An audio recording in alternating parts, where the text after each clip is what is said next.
Il est 3 heures du matin, la pièce est plongée dans le noir absolu, la maison est silencieuse, tout le monde dort. Sauf que notre cerveau, lui, a décidé de faire la fête, quoi.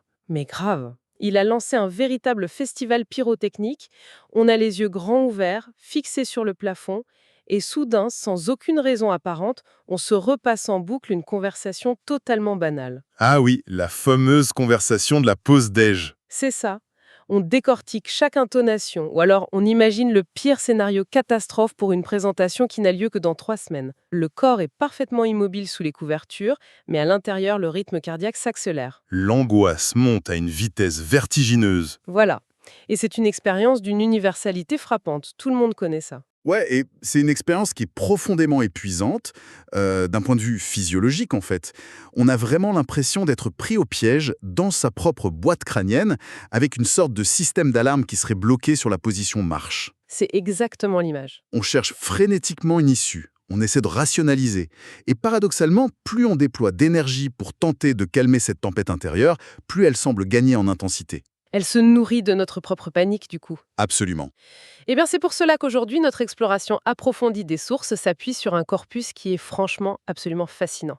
On a croisé des textes philosophiques vieux de plus de 2 millénaires avec des études cliniques très récentes. Des études issues de la thérapie cognitivo-comportementale, ouais. Guas en, disons, 10 secondes chrono.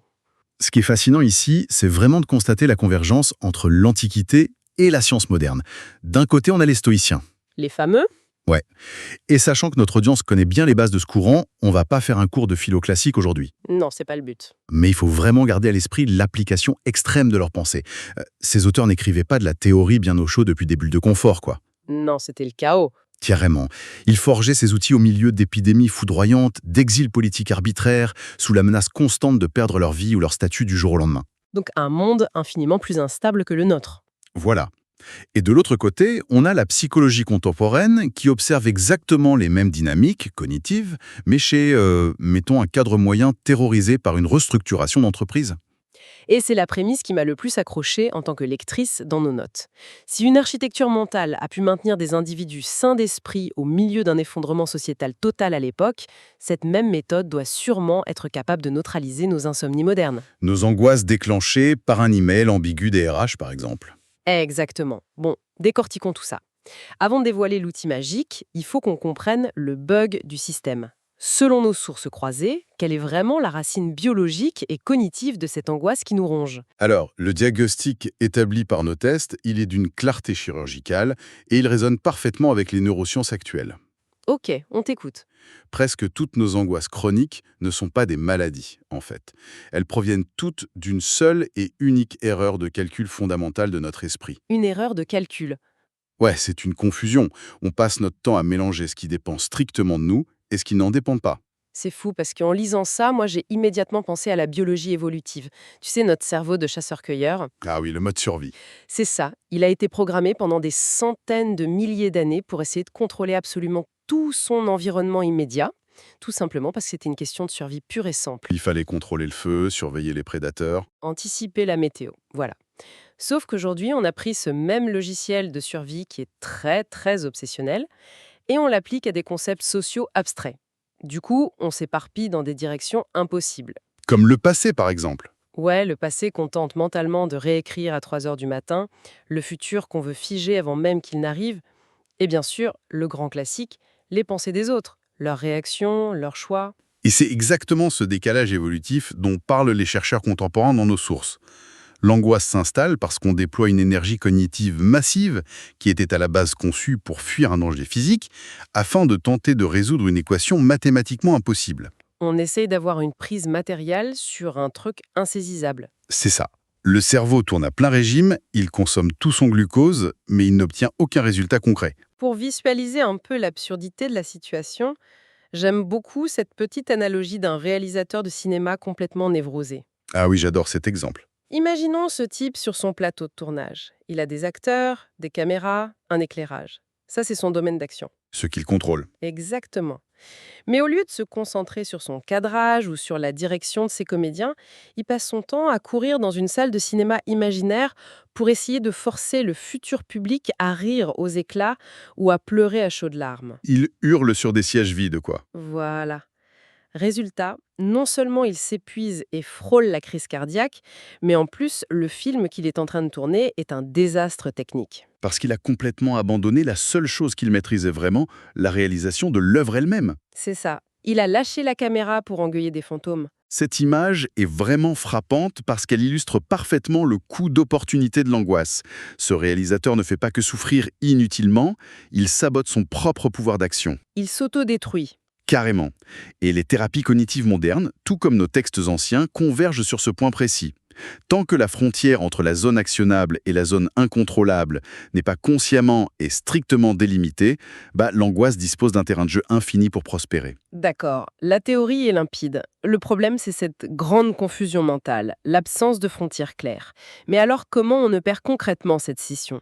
Nos documents mettent en avant une sorte de bascule mentale, un antidote en une phrase. Oui, c'est ce qu'on appelle la dichotomie du contrôle. Et la mécanique de déclenchement, c'est une question d'une simplicité qui peut même paraître désarmante au premier abord. La fameuse question magique. Voilà.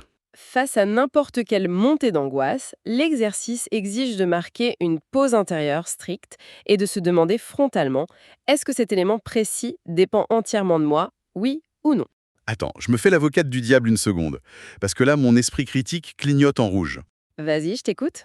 On est censé se poser cette petite question. Répondre non, et pouf, l'angoisse d'un licenciement ou d'une maladie s'évapore dans la nature. C'est un peu trop facile. Ça flirte dangereusement avec la positivité toxique, non? Je vois tout à fait ce que tu veux dire. Genre, oh, je ne contrôle pas la crise économique, alors je vais juste sourire et ne rien faire. N'y a-t-il pas un risque de résignation aveugle? C'est une objection essentielle. Et nos sources prennent grand soin de démonter ce piège. Il n'y a absolument rien de mystique ni de fataliste là-dedans. Et ce n'est surtout pas de l'aveuglement volontaire. Ok, rassure-moi alors. C'est en réalité une question de bande passante cognitive. Pense à un ordinateur dont le processeur est saturé à 100% parce qu'il tente de faire tourner un programme corrompu. L'ordinateur surchauffe. C'est l'angoisse. Exactement. En répondant non à cette question pour les choses qu'on ne contrôle pas, on ne nie pas la gravité de la réalité. On fait simplement un forcé acquitté sur le programme qui plante. On libère la mémoire vive, quoi. Voilà. C'est un changement de posture purement mécanique. On passe d'un mode passif où on subit et on rumine à un mode actif où on clarifie. L'angoisse diminue précisément parce que la charge mentale est redirigée. Je vois. Donc on arrête le processus de rumination pour allouer cette puissance de calcul ailleurs. C'est tout l'enjeu de l'arbre de décision. Si la réponse est non, on accepte. On cesse de se battre mentalement et on laisse aller. Mais c'est la deuxième partie qui change tout. Quand la réponse est oui. C'est ça. Dès qu'on a identifié le oui, on redirige toute l'énergie libérée exclusivement vers la toute première action concrète et exécutable dans l'instant présent. Ce n'est pas une défaite, c'est un redéploiement tactique. Alors, qu'est-ce que tout ça signifie sur le terrain? Parce que la théorie, c'est fantastique, mais ceux qui nous écoutent affrontent des tempêtes bien réelles. J'ai besoin de preuves concrètes. Et c'est justement l'un des aspects les plus pertinents de nos sources. La façon dont on peut cartographier cette méthode sur nos pires scénarios quotidiens. Cal. Grave. Le cerveau hurle. Et si mon patron trouve ça médiocre? Et si ce concurrent interne obtient la promotion à ma place? Le contexte professionnel, c'est vraiment un laboratoire parfait pour la dichotomie du contrôle, parce que c'est un environnement qui est saturé de variables indépendantes, de notre volonté. Tellement. Dans ce pic de stress, la méthode nous force à isoler le résultat final. Si on relie ça à la situation globale, est-ce que la décision finale de promotion ou l'humeur du patron le jour de l'évaluation dépend de moi? La réponse clinique, c'est non. Exactement. Le jugement de l'évaluateur est soumis à ses propres critères, à ses biais cognitifs, aux contraintes budgétaires de la boîte, à des dynamiques politiques qui nous échappent. Et donc, si je comprends bien la mécanique, en identifiant que l'opinion du patron est un non, on ne baisse pas les bras. On cherche frénétiquement le oui. C'est ça l'étape clé. Qu'est-ce qui dépend de moi? Ma préparation, la qualité de mes arguments, le soin apporté à la présentation, ma ponctualité, l'effort fourni. Tout ce qui est dans ton cercle de contrôle. Au lieu de laisser le processeur mental fondre sur une décision qui appartient à quelqu'un d'autre, je prends cette même tension nerveuse et je l'utilise comme carburant pour relire mes données une dernière fois. On troque l'impuissance de l'attente contre la puissance de la préparation. Parfaitement résumé. Et c'est ce que les psychologues appellent un recentrage sur le locus de contrôle interne. Et ce qui est hyper intéressant, c'est que ça fonctionne au travail. Mais c'est encore plus vital dans la sphère sociale. Ah, les relations humaines, le fameux message envoyé qui reste sans réponse. Le classique. Je crois que c'est une situation moderne qui rend littéralement fou n'importe quel cerveau humain. On envoie un truc important, on voit la notification de lecture, Et le temps s'étire. 1 heure, 2 heures, le pic de cortisol est immédiat. C'est terrible parce que le cerveau s'emballe tout de suite. En quelques minutes, l'esprit tisse une toile de paranoïa magistrale. On passe de « il est sûrement en réunion » à « mon ton a été trop agressif », puis à « c'est évident, je suis en train d'être totalement rejeté ». C'est sans doute l'exemple le plus pur de la tentative de contrôle sur la conscience d'autrui. L'angoisse naît du vide.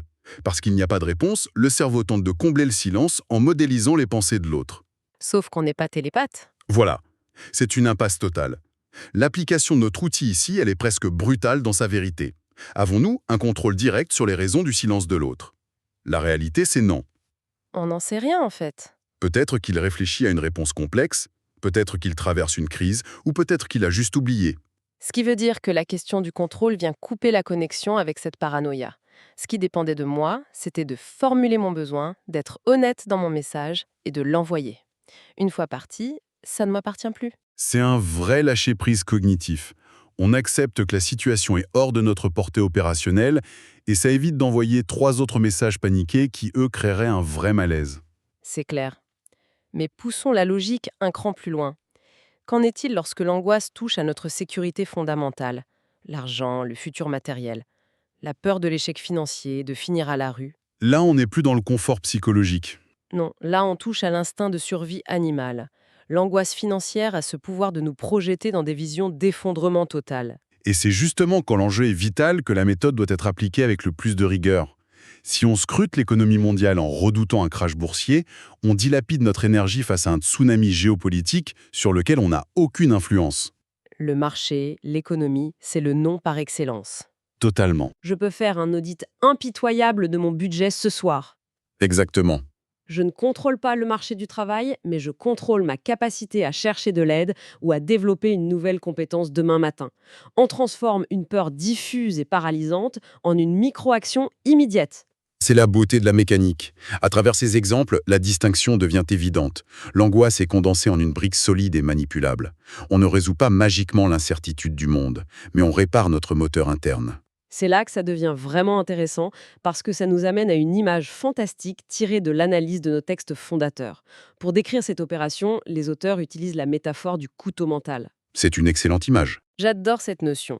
L'angoisse est décrite comme une énorme pelote de laine complètement emmêlée. Elle adore le flou, elle se nourrit de l'ambiguïté, et cette simple question, le « est-ce que cela dépend de moi ?», agit comme une lame affûtée. Elle vient trancher la réalité trouble en deux. D'un coup sec, elle sépare d'un côté la masse de l'incontrôlable qu'on laisse tomber au sol, et de l'autre, le fil actionnable qu'on garde entre les mains. La métaphore du couteau est hyper pertinente, car elle implique un geste net, chirurgical. Et d'ailleurs, ça nous permet de corriger une idée reçue tenace chez beaucoup de lecteurs du stoïcisme. Le mythe de l'armure émotionnelle à Dieu même. Exactement. Le fameux cliché qui voudrait que le but soit de devenir des robots sans émotion, d'ignorer la réalité ou d'encaisser les coups sans rien ressentir. Le syndrome du visage de marbre face à la tragédie, quoi. Précisément, les analyses modernes des sources démontent totalement cette vision. Le véritable objectif n'est pas d'amputer notre système émotionnel. Face à une menace de licenciement, la peur ou l'adrénaline vont toujours nous frapper en premier. C'est un réflexe du système nerveux. Voilà. L'enjeu, c'est ce qui se passe dans la fraction de seconde qui suit ce choc. Il s'agit d'arrêter d'être l'esclave de ses propres réactions automatiques en insérant un espace de lucidité. Ah, et c'est là qu'on parle de réflexe musculaire, hein. À force de répéter ce tri mental, de dégainer ce couteau mental à chaque montée de stress, ça devient un véritable automatisme pour l'esprit. C'est un recablage neuronal, tout simplement. Au début, c'est laborieux de se poser la question quand on a envie de paniquer. Mais avec le temps, dès que le rythme cardiaque s'accélère, l'esprit opère ce séquençage intuitivement. L'émotion brute est immédiatement canalisée vers l'action. Et si on devait synthétiser notre analyse, cela soulève une question importante. Le principe directeur de la méthode, c'est que l'angoisse se nourrit du flou. La clarté, elle, la femme. C'est très bien dit. Face à la panique, la stratégie n'est pas de fuir. Il suffit de faire une pause, de respirer une fois et d'appliquer le couteau mental. De lâcher prise sur le monde qui tourne sans nous, pour s'agripper à ce qu'on peut changer. Une philosophie de l'action ciblée. Absolument. Mais tu sais, en fermant les dossiers de notre exploration d'aujourd'hui, Il y a une réflexion un peu provocatrice qui m'a traversé l'esprit, qui prolonge vraiment nos sources. Vas-y, partage. Si une personne passe en moyenne des heures chaque semaine à s'épuiser mentalement sur un passé inaltérable et un futur hypothétique, que se passerait-il si elle récupérait soudainement toute cette énergie gaspillée pour l'investir exclusivement dans son propre cercle de contrôle? Ça serait massif. Ne serait-ce pas là le véritable super pouvoir caché derrière cette simple question de 10 secondes? On laisse ceux qui nous écoutent y réfléchir par eux-mêmes.